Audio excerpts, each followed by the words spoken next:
सद्बुद्धि, सन्मार्ग और कार्य का संकल्प देना, अडिग रहे विश्वास तुम पर, ऐसा अंतः कर देना, मेरे हृदय में आने में तुम्हें कोई संकोच न हो। हे गुरुदेव, मुझे नजरों से दूर कभी न होने देना। हे गुरुदेव, मुझे नजरों से दूर कभी न होने देना। नमस्कार, गायत्री चिंतन धारा के इस एपिसोड में आप सभी का स्वागत है। आशा है आप स्वस्थ होंगे, प्रसन्न होंगे। मित्रों, अगर कोई ये कहता है कि मैं धर्म, आध्यात्म, पूजा पाठ इन सब को नहीं मानता या इसके लिए मेरे पास टाइम नहीं है, तो ऐसे लोग दुनिया में भरे पड़े हैं और अच्छे खासे तनावपूर्ण जीवन जी रहे हैं। अच्छा, कई लोग अपने आप को धार्मिक भी मानते हैं, पूजा पाठ करते हैं, संदेश, प्रवचन, व्रत, उपवास ये सब में व्यस्त भी रहते हैं। वो भी हमेशा भगवान से कुछ न कुछ मांगते ही रहते हैं। ये सब कुछ आप जानते हैं। कुछ और भी है जो एक्सरसाइज का मार्ग चुनते हैं, जिम जाने का मार्ग, मोटिवेशनल स्पीच है ना, जनरल नॉलेज या साइंस की बातें करते हैं। तो समस्याओं से इन सभी को छुटकारा है, नसीब नहीं है। सब इन सब समस्याओं से छुटकारा चाहते हैं। दरअसल सब अपनी डफली, अपना राग बजा रहे हैं। सबको लगता है कि मैं जो कर रहा हूं वही सही है और बाकी जो कर रहे हैं उससे मेरे को क्या लेना देना है, और वो किसी चीज को समझना ही नहीं चाहते और बस अपने हिसाब से अपने ढंग से जी रहे हैं और वैसे ही जीते रहते हैं। दूसरा कोई अगर कुछ बोले भी तो उनको लगता है कि हमारा रास्ता रोक रहा है। दरअसल जीवन के अनेक आयाम हैं। जीवन एक यात्रा है जिसमें अनेक अच्छे बुरे पड़ाव आते रहते हैं, अनेक परिस्थितियां बनती हैं, बिगड़ती हैं, है ना। कई नए नए लोग मिलते हैं, इसमें कुछ हमको प्रिय भी लगते हैं, कुछ अप्रिय भी लगते हैं। ये यात्रा ये चल रही है। इन सब में हम उलझे रहते हैं। हमें चाहिए सुख, शांति, बेफिक्री का जीवन। तो ये कैसे मिलेगा? ये कैसे मिलेगा? आज हम इसी पर चर्चा करने वाले हैं कि हम इसे कैसे पा सकते हैं। तो चैनल पर बने रहिए, अंत तक देखिए और अपने सुझाव हमें जरूर दीजिए। आपको कैसा लगा एपिसोड? बड़ी मेहनत से आपके लिए ये सब बनाते हैं, तो आप कुछ न कुछ कमेंट जरूर किया करें। तो चलो ठीक है, शुरू करते हैं। मित्रों, लोगों को धन, संपत्ति, मान, प्रतिष्ठा, अच्छा स्वास्थ्य, अच्छे दोस्त और न जाने क्या क्या सब चाहिए। अब वो इसके लिए अपने अपने ढंग से ट्राई भी करते रहते हैं। सब लोग ट्राई कर रहे हैं, पर वो एक पंजाबी कहावत है ना, लोकोक्ति है ना, सारा जग ढूंढिया, सारा जग मिलिया, पर वो न मिलिया जिसको ढूंढूं मैं। यानी आदमी की स्थिति ऐसी है, हर जगह उन्होंने नॉलेज इकट्ठा किया, कितने लोगों के साथ रहे, सब जगह खोजते रहे, ये मिल जाए, वो मिल जाए, ऐसा मिल जाए, ऐसा मिल जाए, सब मिलता है, लेकिन उनकी मनोकामना पूरी नहीं होती। उनको अपनी जो चीज चाहिए, सुख, तसल्ली चाहिए, वो नहीं मिल पाता है। आज हम अध्यात्म की चर्चा कर रहे हैं। मित्रों, अध्यात्म की खासियत यह है कि इसके लिए आपको कोई धन खर्चा नहीं करना है, इसके लिए आपको कोई समय नहीं देना है ना।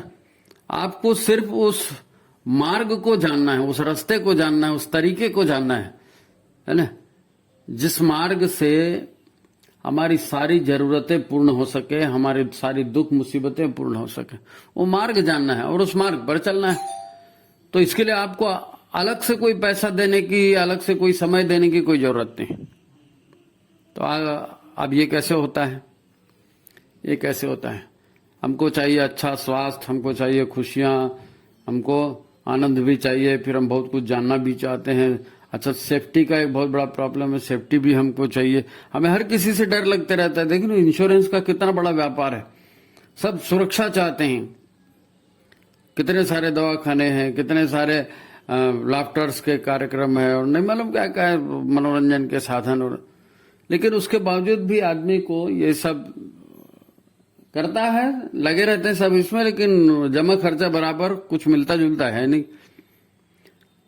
दरअसल हम जीवन जीते हैं, ये जीवन शरीर के माध्यम से जीते हैं, है नहीं, शरीर के माध्यम से। हमें जो अनुभव होते हैं वो भी शरीर के माध्यम से होते हैं। इंद्रियों के माध्यम से, मस्तिष्क के माध्यम से, है ना, अंग प्रत्यंगों के माध्यम से। तो हम ये चाहते हैं कि भाई मेरा सिर दर्द है तो ठीक हो जाए, या शुगर है तो ठीक हो जाए, या आर्थराइटिस है तो ठीक हो जाए, या मिर्गी आती है, जो भी का तकलीफ है। तो हम शरीर की छोटी छोटी तकलीफों को दूर करने में लगे रहते हैं, उसी के लिए पैसा कमाते हैं, उसी के बारे में सोचते हैं, और यही इसी में पूरा जीवन निकलते रहता है। अब अगर हम ये जान जाएं कि ये मुसीबतें क्यों आ रही हैं, क्योंकि भगवान ने तो सबको बेहतरीन शरीर दिया है ना, ऑटोमेटिक शरीर दिया है, कंप्यूटराइज शरीर दिया है, सोचने मात्र से चलने वाला शरीर दिया है, खाली हमारे सोचने की देरी है, अब वैसा हो जाएगा। गुरुदेव कहते हैं ना, मनुष्य जैसा सोचता है वैसा करता है, जैसा करता है वैसे बन जाता है। तो इतना सुंदर शरीर दिया है, उसके बावजूद हम बेसिक चीज शरीर ही हमारे से ठीक नहीं रह पाता, है नहीं। तो इसको कैसे ठीक करेंगे? अगर ये रास्ता हमको मालूम हो जाए तो हम इसे ठीक कर लेंगे। अच्छा, आपको मालूम है हमारे शरीर में बायो इलेक्ट्रिसिटी होती है ना, बायो इलेक्ट्रिसिटी, उसका एक इफेक्ट भी दिखता है, और उसको ओरा कहते हैं, ओरा है ना, ऊर्जा का घेरा। तो उस ऊर्जा का घेरे का अध्ययन करने वाले लोग बताते हैं कि आपको यदि शरीर में कोई रोग होने वाला है, या आपके शरीर में कोई गड़बड़ी है, तो वो गड़बड़ी ओरा से प्रकट हो जाती है।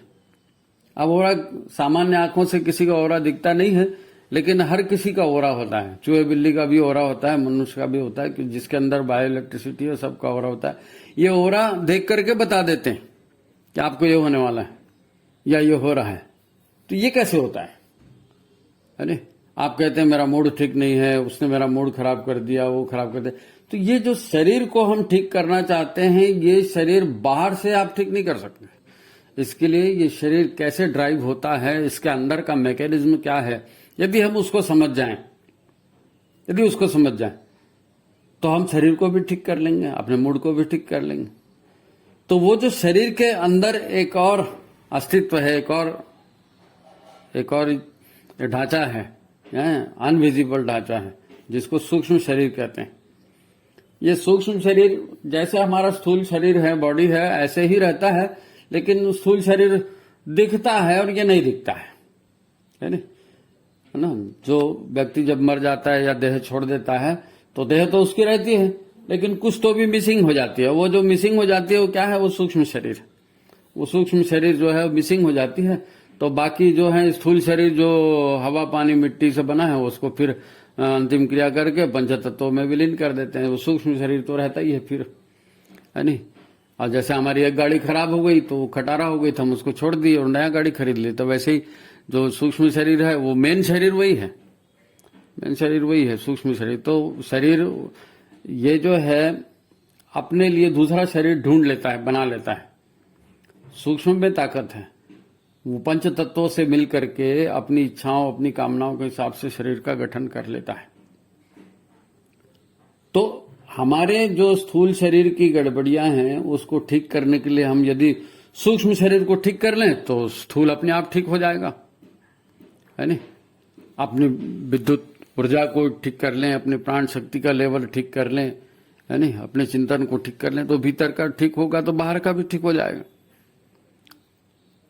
सूक्ष्म शरीर की रचना, सूक्ष्म शरीर की रचना आकाश, पानी, हवा, अग्नि के सहयोग से नहीं होती है। इनसे स्थूल शरीर बनता है, लेकिन सूक्ष्म शरीर कहाँ से बनता है?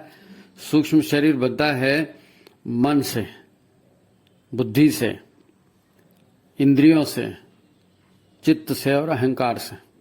हम अपने बारे में क्या सोचते हैं, हमारे अंदर कैसे संकल्प हैं, हमारे अंदर कैसे संस्कार हैं, है ना। हमारी इंद्रियां क्या चाहती हैं, क्या करती हैं, हमारा मन में क्या क्या भरा पड़ा है, इन सब से हमारा स्थूल शरीर प्रभावित होता है। भीतर अच्छा रहेगा, मन अच्छा रहेगा, इंद्रियां परफेक्टली काम करेंगी, चित्त शांत रहेगा और रचनात्मक प्रवृत्तियों की ओर होगा। हम हर चीज को जानने की कोशिश करेंगे, खाली मैं मेरा के इसमें आड़े नहीं रहेंगे, तो हम बेहतर ढंग से स्थूल शरीर को चला सकते हैं, है नहीं।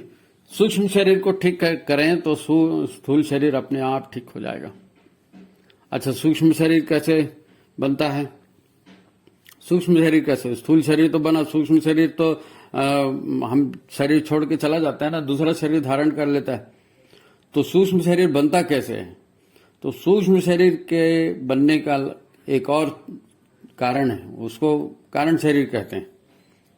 कारण शरीर कहते हैं, वो भी सूक्ष्म का ही है, सूक्ष्म ही है वो भी, लेकिन उससे सूक्ष्म शरीर बनता है। कारण शरीर जो है निष्क्रिय रहता है ना, कारण शरीर निष्क्रिय रहता है, लेकिन कारण शरीर की जो भावनाएं हैं, कारण शरीर के जो संकल्प हैं, कारण शरीर के जो विचार हैं, वही प्रतिबिंबित होते हैं किसमें? सूक्ष्म शरीर में। सूक्ष्म शरीर में या जितने भी आपने सुना होगा भूत प्रेत, है ना, तो प्रेत अलग से योनि है, अलग से योनि है, ऐसी योनि है जिसमें स्थूल शरीर नहीं होता और आदमी अपनी कामनाओं, अपनी इच्छाओं के माध्यम से जिंदा तो रहना चाहता है, लेकिन स्थूल शरीर नहीं है। स्थूल शरीर किन्हीं कारणों से छोड़ दिया गया, मर गया है, जैसे भी है। तो उन कामनाओं को पूरा करने के लिए फिर वो बिना शरीर के भटकते हैं यहां वहां। अब उनको खाते नहीं, चूंकि शरीर नहीं है तो इंद्रिया नहीं है, इंद्रिया नहीं है तो खाते पीते भी नहीं बनता, कुछ काम करते भी नहीं बनता, लेकिन चाहत तो है ना, भावनाएं हैं, तो वो फिर तड़पते रहते हैं, कैसे पूरी होगी? तो किसी दूसरे के शरीर को पकड़ते हैं। खैर वो विज्ञान अलग है ना। वैसे देवता भी होते हैं तो देवता भी अशरीरी ही होते हैं, देव योनि भी है, जैसे प्रेत योनि है वैसे देव योनि भी है, तो अशरीरी भी होते हैं, वो अच्छे काम करते हैं, उनकी सत्कर्म होते हैं, तो वो सत्कर्मों को एंजॉय करते हैं, स्वर्ग में रहते हैं, यानी बिना शरीर के रहते हैं लेकिन खुश रहते हैं। तो सूक्ष्म शरीर जो बनता है वो कारण शरीर से बनता है। कारण शरीर में ये सारी भावनाएं, कर्म के संस्कार, है ना, ये सब सुरक्षित रहते हैं। और भी सूक्ष्म शक्तिशाली है हमारा कारण शरीर। काहे से? सूक्ष्म शरीर से। ये हमारा आधारभूत अस्तित्व है। वास्तव में एक व्यक्ति क्या है? एक व्यक्ति क्या है? व्यक्ति का व्यक्तित्व उसको आकार देता है शरीर को। आज हमको जो शरीर मिला है, हम स्त्री हैं या पुरुष हैं या मनुष्य हैं या पशु पक्षी हैं, जो भी हैं, तो है तो सारे जीव, सबकी चेतना एक ही है, सबका कारण शरीर जैसा है। कारण शरीर मतलब कॉज बॉडी, कारण की, जिस कारण से हमारा अस्तित्व है वो कारण। तो वो कारण जो है, ये सारे हम कर्म जो करते हैं, इच्छाएं जो करते हैं, विचार जो करते हैं, दूसरों को प्रेम करते हैं, दूसरों से दुश्मनी लेते हैं, यानी उसको गीता में क्या कहा है? राग और द्वेष। हम किसी से प्यार करते हैं तो राग कहलाता है, किसी से दुश्मनी बन जाते हैं, द्वेष कहलाता है। तो राग द्वेष से संबंधित जितने भी हमारे लेन देन के व्यवहार हैं, उनके सारे संस्कार ये कारण शरीर में रहते हैं। यही धीरे धीरे सूक्ष्म शरीर में आते हैं और फिर जो प्रबल रहते हैं वही आ पाते हैं, और बाकी जो प्रबल संस्कार नहीं है वो कारण शरीर में पड़े हैं। तो जब प्रबल संस्कार हैं उनको लेकर के जो सूक्ष्म शरीर बना है, तो ये सूक्ष्म शरीर फिर कर्म करता है स्थूल शरीर के माध्यम से। तो ये मैकेनिज्म है, इसको हमको समझना पड़ेगा, है नहीं? जन्म मरण तो केवल बाहरी शरीर का होता है ना, मिट्टी हवा पानी से ये बना है, वो मर गए तो वो खत्म हो गया, पार्थिव शरीर है। पार्थिव मतलब पृथ्वी से बना हुआ। तो अब कारण शरीर को ठीक कर लेंगे तो सूक्ष्म शरीर भी ठीक हो जाएगा, और सूक्ष्म शरीर को ठीक कर लेंगे तो स्थूल शरीर भी ठीक हो जाएगा, और स्थूल शरीर ठीक हो जाएगा तो ये सारे प्रॉब्लम नहीं रहेंगे, है ना? तो अच्छा स्वास्थ्य चाहिए, चिंता मुक्त मन चाहिए, है ना? तो ज्ञान अर्जित करना पड़ेगा। किस मार्ग से ये मिलेगा? तो अध्यात्म क्या है? अध्यात्म हमको वो मार्ग दिखाता है कि किस मार्ग से हमें ये सारी चीजें मिल सकती हैं। अब इसके लिए अलग से कोई टाइम देना नहीं है, अलग से कोई पैसा खर्चा करना नहीं है ना? ये माला जाप करो, वो पाठ करो, वो तीर्थ करो, वो कथा करो, वो कोई उसका इससे अध्यात्म से सीधा सीधा कोई लेना देना नहीं है। वो एक कर्मकांड है, वो तौर तरीके हैं, उस माध्यम से भी जाना जा सकता है, नो डाउट, लेकिन आप डायरेक्ट भी पा सकते हो। तो आप स्थूल शरीर को ठीक करने के लिए सूक्ष्म शरीर को ठीक करिए, और सूक्ष्म शरीर को ठीक करने के लिए अपने कारण शरीर को ठीक करिए। कारण ही सारे कर्मों का लेखा जोखा है, कारण ही सारा स्टोर है जिसको हम अनादिकाल से हमारी चेतना क्या माध्यम से ढो रहे हैं हम, उस कारण शरीर को ठीक करना है। कारण शरीर को ठीक करेंगे। अब वो कारण शरीर कैसे ठीक होगा? कारण शरीर कैसे ठीक होगा?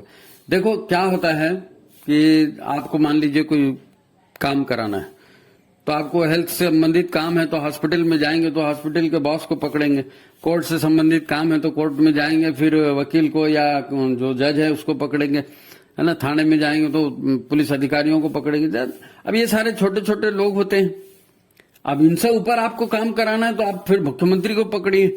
मुख्यमंत्री से और ऊपर का काम कराना है तो आप डायरेक्ट प्रधानमंत्री को पकड़िए। अगर प्रधानमंत्री आपको भला करना चाहे तो कौन रोक सकता है? कोई मुख्यमंत्री रोकेगा, कोई कलेक्टर रोकेगा, कोई थाना डीएसपी एसपी रोकेगा? नहीं साहब, प्रधानमंत्री का आदेश। तो हम जो है स्थूल शरीर को ठीक करना चाहते हैं तो ठीक है, आप सूक्ष्म को ठीक करिए, लेकिन सूक्ष्म को भी ठीक करना है तो आप कारण को ठीक करिए। मेन को पकड़ो, फिर सब ठीक हो जाएगा। अब वो मेन कैसे पकड़ेंगे? तो पतंजलि जी है, उन्होंने इस पर योग का पूरा सिद्धांत जो रचा है। तो योग के सिद्धांत में पहली सीढ़ी वो बताते हैं। योग माने क्या? योग माने ईश्वर से जुड़ना। बोलते हैं ईश्वर से जुड़ना, लेकिन ईश्वर क्या है? सच्चिदानंद स्वरूप है ना। तो आप अच्छे चित्त वाले रहेंगे, आनंद स्वरूप जीवन जिएंगे, है ना, और सदा शाश्वत बने रहेंगे और मुक्त रहेंगे। तो यही तो मतलब चिंता मुक्त रहेंगे तो यही तो जीवन चाहिए ना हमको, और कौन सा चाहिए? तो इसी को परमात्मा से मिलना कहा है कि परमात्मा से मिल गया एक बार, मतलब सब हो गया, ठीक हो गया। तो योग अपने आप को परमात्मा से जोड़ना, योग। अब वो आसन प्राणायाम करते हैं, बहुत सारे लोग करते हैं, वो अपनी अपनी बीमारी को ठीक करने के लिए, रोग ठीक करने, वो सब अलग बात है। जैसे धर्म अलग चीज है, अध्यात्म अलग चीज है, वैसे ही ये सारे कर्मकांड हैं, ये सारी एक्सरसाइज है, ये अलग चीज है, अध्यात्म अलग चीज है। अध्यात्म आपको अपने सुप्रीम बॉस से परिचय कराता है, हमारे जीवन का अधिष्ठाता कौन है उससे परिचय कराता है। तो अब कारण शरीर को कैसे ठीक करें? कारण शरीर में बहुत सारा कचरा पड़ा है, कारण शरीर में बहुत सारे कर्मों के विपाक पड़े हैं और न जाने कहां कहां के संस्कार पड़े हैं। तो कारण शरीर को कैसे ठीक करना? तो सबसे पहले तो यही है कि कारण शरीर को जान ले कैसे ठीक होता है। तो कारण शरीर ठीक होता है सद्विचार से और सद्भाव से।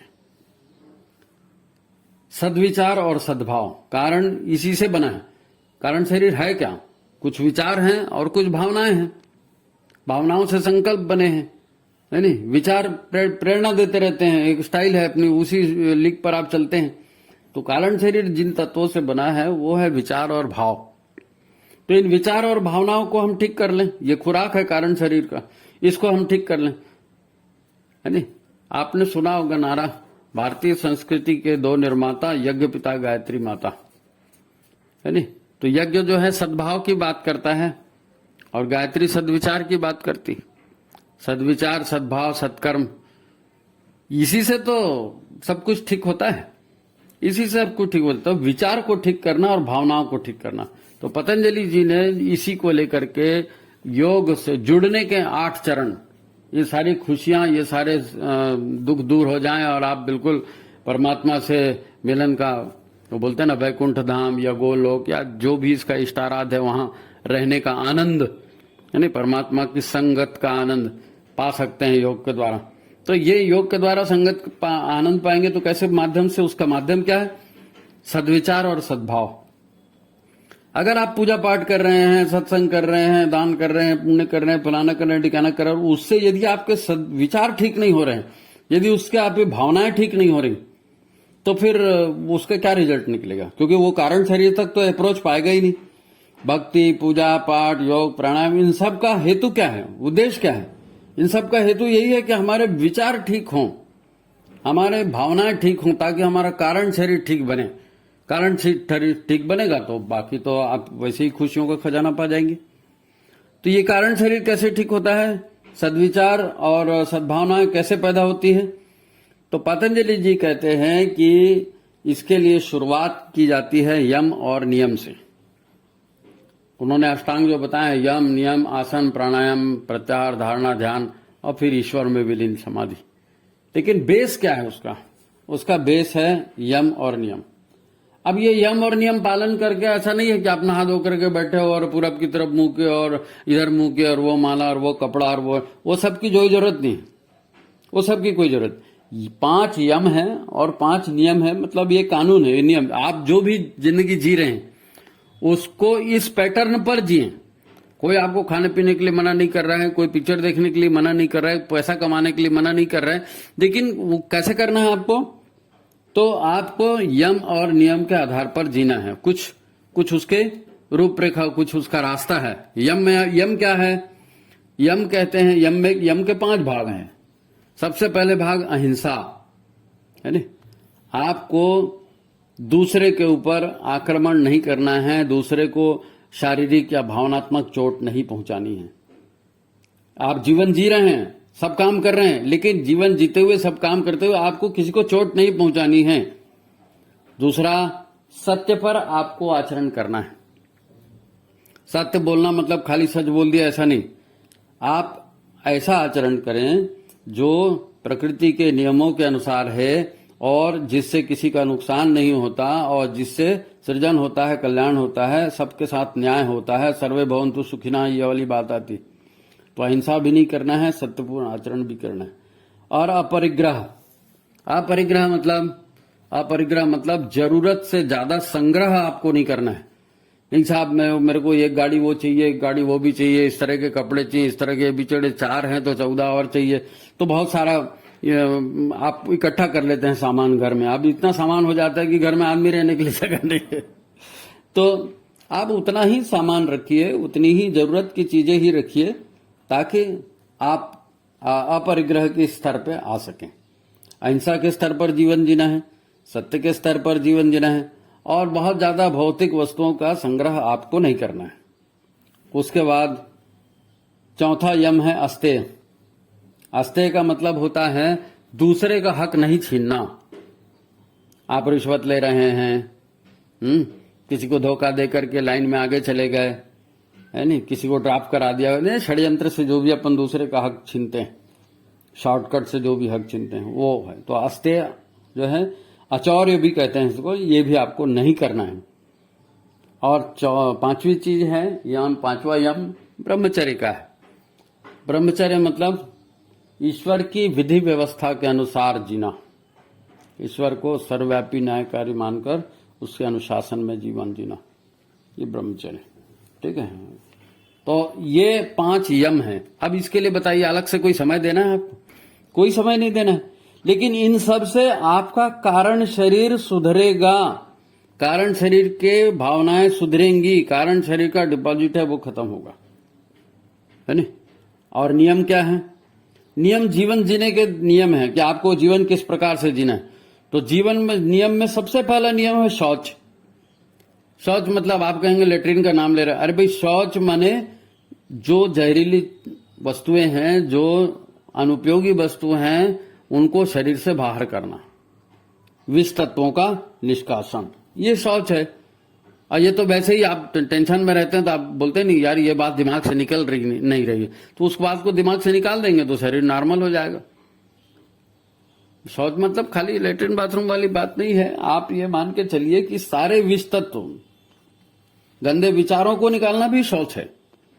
और दूसरा संतोष। आप जीवन ऐसे जिएंगे कि आप बुराइयों से दूर रहेंगे, और जो भी आपको कर्मों का रिजल्ट मिल रहा है, आप कर्म कर रहे हैं अच्छे के लिए, उससे आपको जो भी परिणाम मिला, अब आप ये मत सोचिए उसकी वजह से ऐसा हो गया, उसकी वजह से ऐसा हो गया, नहीं। जो मिला है आपने किया है, आपका काम था परिस्थितियों को जानना, समझना, करना, किया, अब जो मिला वो मिला। तो संतोषपूर्ण जीवन, शौच, संतोषपूर्ण जीवन और तपपूर्ण जीवन। क्योंकि आप खाली संतोष करके बैठे रहेंगे तो कैसे काम चलेगा? आपको काम तो करना पड़ेगा, तपस्या तो करनी पड़ेगी। काम करेंगे, तपस्या करेंगे, कैसे तपस्या करेंगे? अगर आपको ज्ञान नहीं है तो ज्ञान प्राप्ति के लिए आपको स्वाध्याय करना पड़ेगा, है नहीं। तो शौच, संतोष, तप, स्वाध्याय, और आखिरी में ईश्वर प्राणिधान।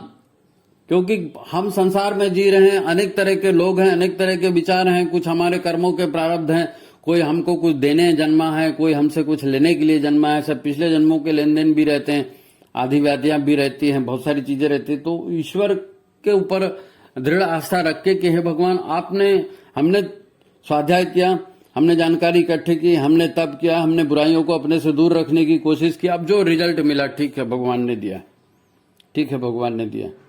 तो ये नियम है, आपको 5 यम का पालन करना है, 5 नियम का पालन करना है। ये आध्यात्म का मूल है, ये धर्म का सार है, यही करणीय है। यदि आप इनको करेंगे तो इनसे क्या होगा, आपका कारण शरीर जो है ये शुद्ध होते जाएगा। कारण शरीर शुद्ध होते जाएगा तो सूक्ष्म शरीर भी शुद्ध होगा, सूक्ष्म शरीर शुद्ध होगा तो स्थूल शरीर भी बेहतरीन होगा, है नहीं। मूल को पकड़ेंगे, देखिए जो मूल है वहां तक पहुंचने में समय तो आपको लगेगा, क्योंकि ऐसा हो नहीं सकता, इतनी सारी गंदगी भरी पड़ी है भीतर में, जन्म जन्मांतर के कषाय कल में भरे पड़े, और आप बोलें तो हम 2-4 साहब माला जप दिए कर दिए उससे ठीक हो जाएगा। तो फिर वो उसके लिए है, उसके लिए माला जाप है। आपको गायत्री मंत्र का जाप इसीलिए कहा जाता है। गायत्री मंत्र तो सीधा कारण शरीर के कषाय कलमोशों को काटता है, पाप नाशनी गायत्री है। और यज्ञ से खाली पर्यावरण की सुरक्षा होती है ऐसा वैसा होता है, बात नहीं। यज्ञ भी आपको सद्भावनाएं जगाता है आपके भीतर। यज्ञ रूप प्रभु हमारे भाव उज्जवल कीजिए, छोड़ दे में छल कपट को मानसिक बल दीजिए। तो यदि यम और नियम का आपको ठीक से पालन करना है तो गायत्री और यज्ञ ये उसका उपाय है। अब क्या हुआ, शरीर को ठीक करना है, स्थूल शरीर को, तो सूक्ष्म शरीर को ठीक करना है, सूक्ष्म को ठीक करना है तो फिर कारण को ठीक करना है, कारण को ठीक करना है तो यज्ञ और गायत्री है नहीं, यम और नियम है। इसी के आधार पर हमको जीवन चलाना है, इसी के आधार पर जीवन चलाएंगे तो ये सारी बातें बनेंगी। मित्रों, ये बहुत सारे कर्मकांड होते हैं, बहुत सारे रीति रिवाज होती हैं, परंपराएं होती हैं, लेकिन उसका मूल क्या है? देखो, मूल पूरी दुनिया पूर्णतः वैज्ञानिक आधार पर ही चलती है। वैज्ञानिक, कोई देवी देवता आकर के आपको कुछ कर देगा ऐसा नहीं है। आपके कर्मों का ही रिजल्ट आपको मिलेगा, आपके भावनाओं का रिजल्ट ही आपको मिलेगा। तो अल्टीमेटली जो हम कारण हमारा है, पहले स्थूल को देखते हैं आदमी, स्थूल समस्या, फिर उस स्थूल समस्या के पीछे के कारण पे जाते हैं, है ना। वो सूक्ष्म होता है, और सूक्ष्म किस चीज से बना है? वो ईश्वरीय तत्व है। तो वहां ईश्वरीय है, आत्म चेतना है, लेकिन चेतना के ऊपर इतना सारा बोझ है, तो उस बोझ को हटाना है। अब इस ढंग से जीवन जिएंगे और यज्ञ और गायत्री को अपनाएंगे, उसके आधार पर जीवन चलाएंगे तो सब बढ़िया होते जाएगा। इनके लिए आपको क्या चाहिए? गुरु चाहिए, मार्गदर्शक, है नहीं। तो भगवान को मार्गदर्शक बनाए, गुरुदेव को मार्गदर्शक बनाए, और उनके आधार पर, क्योंकि समस्याएं तो हर बार आती हैं, इसको कैसे करें, इसको कैसे करें, हमने कभी किया नहीं, हम कभी उस रास्ते पे गए नहीं। तो स्वाध्याय सच्चिंतन के माध्यम से हम उस काम को गुरु के छत्र छाया में करेंगे तो ये निश्चित रूप से सफल। आध्यात्म बिना गुरु के मार्गदर्शन के आप पहुंच नहीं सकते। ये कहना सुनना बहुत अच्छा है, हमने कह दिया आपने सुन लिया, लेकिन ऐसा नहीं है। गुरु से संबंध बना के, गुरु की चेतना आपको पग पग पर मार्गदर्शन देती है नहीं। तो बेहतर भविष्य के लिए आपको इस सारे चीजों को करना चाहिए। इसके लिए अलग से कोई समय नहीं देना है। कबीरा मन निर्मल भया, ऐसे जैसे नीर, पीछे पीछे हरि फिरे, कहत कबीर कबीर, है नहीं। ज्यों की त्यों धर दीनी चदरिया। इस संसार से कुछ लेके जाना नहीं, संसार को कुछ करना नहीं। जैसे आए थे, सत्कर्म किए, चले गए, है नहीं।